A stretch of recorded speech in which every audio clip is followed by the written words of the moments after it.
জান্নাতে কি বিরক্ত লাগবে? মানুষ আমার কাছে এসে বলে, আচ্ছা জান্নাত কি চিরকালের জন্য? হ্যাঁ। যা চান সব পাবেন? হ্যাঁ। এক সময় কি এতে বিরক্তি এসে যাবে না? আমি কি জান্নাত ছাড়া আর কোথাও যেতে পারবো না? আমি কি একটু এখানে তো বহুকাল থাকলাম, এখন কি একটু অন্য কোথাও যাওয়া যায় না? এর উত্তর সূরা কাহফের ৩ নম্বর আয়াতে মা কিফিনা শব্দের মধ্যেই দেয়া আছে। আল্লাহ এখানে বলেছেন, তোমরা সব সময় সেখানে নতুন কিছু একটা পাওয়ার আশায় থাকবে, সব সময় অভিনব আরো কিছু পাওয়ার প্রতীক্ষায় থাকবে।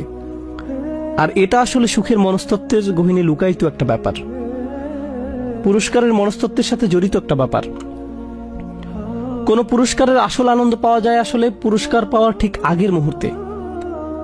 একজন ছাত্র সবচেয়ে সুখী থাকে তার হাতে সার্টিফিকেট তুলে দেওয়ার ঠিক আগ মুহূর্তে। বিয়ে হওয়ার ঠিক আগের দিন ছেলেটা খুব বেশি খুশি থাকে, বিশেষ করে মেয়েটি। সে অবশ্যই বিয়ের ঠিক আগের দিন সবচেয়ে সুখী থাকে। ভালো কিছু পাওয়ার প্রতীক্ষার মাঝে কি যেন এক অদ্ভুত আনন্দ লুকিয়ে আছে। বাচ্চার জন্ম হবে, অমুক তারিখে বিয়ে হবে, অমুক দিন বোনাস পাওয়া যাবে, ঈদ উপলক্ষে অনেকদিন ছুটি পাওয়া যাবে, ভ্রমণের দিন এগিয়ে আসছে, বহুদিন পর আমার প্রিয় বন্ধুর সাথে দেখা হতে যাচ্ছে। এই যে অপেক্ষা, এই অপেক্ষার মাঝে আসলে এক ধরনের আনন্দ আছে। মূলত আপনি যদি অপেক্ষার সময়টা দূর করে তাৎক্ষণিক জিনিসটা পেয়ে যান, তখন আনন্দটা হয় খুবই ক্ষণস্থায়ী। আর পেয়ে যাওয়ার পর আশ্চর্যজনকভাবে অল্প সময় পরে কি ঘটে, এটা আর তেমন কি। আমি আমার বাচ্চাদের উপর এ নিয়ে পরীক্ষা নিরীক্ষা চালাই, কারণ আমার বাসায় এক্সপেরিমেন্টাল সাবজেক্ট আছে। একবার নিউ ইয়র্কে মুসলিম স্টুডেন্ট অ্যাসোসিয়েশনের এক প্রোগ্রাম শেষ করার পর তারা আমাকে কিছু সম্মানই দিতে চাইল। বললাম, এমএসএ থেকে আমি কোনো সম্মানই নেই না, সরি। তারা বলল, আপনাকে কিছু একটা নিতেই হবে। তখন বললাম, ঠিক আছে, তাহলে আমার বাচ্চাদের জন্য বিশাল 1 বক্স লেগো নিয়ে আসেন। তো তারা আমাকে বিশাল 2 বক্স লেগো দিল।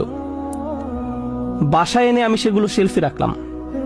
তারপর আমার 2 ছেলেকে বললাম, 30 দিন পর তোমরা এগুলো খুলতে পারবে।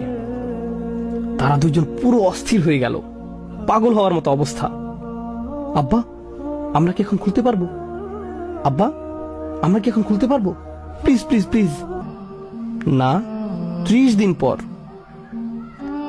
এরপর তারা দিন গণনা শুরু করলো, একটু ধরতে পারবো? আমি 2 দিন যাবত বললাম, না, ধরতে পারবে না। 3য় দিন বললাম, আচ্ছা ঠিক আছে, তোমরা এখন ধরতে পারবে।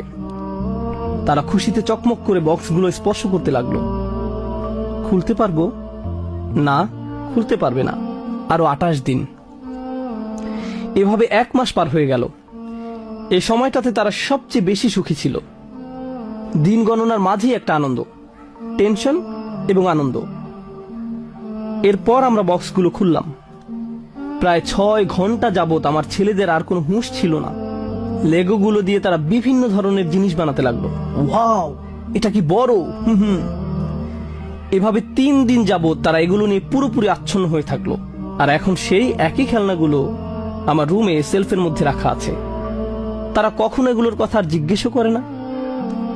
তাদের আনন্দের সবচেয়ে সেরা অংশ কোনটা ছিল? অপেক্ষার মুহূর্তটা, প্রত্যাশার সময়টা। সেই ছোটকাল থেকে এখন পর্যন্ত আমরা সবাই এরকম। এটা হলো দুনিয়ার প্রতীক্ষা। আর আল্লাহ বলছেন, পরকালের প্রতীক্ষাটা যে আরো কত আনন্দের তোমরা তা কল্পনা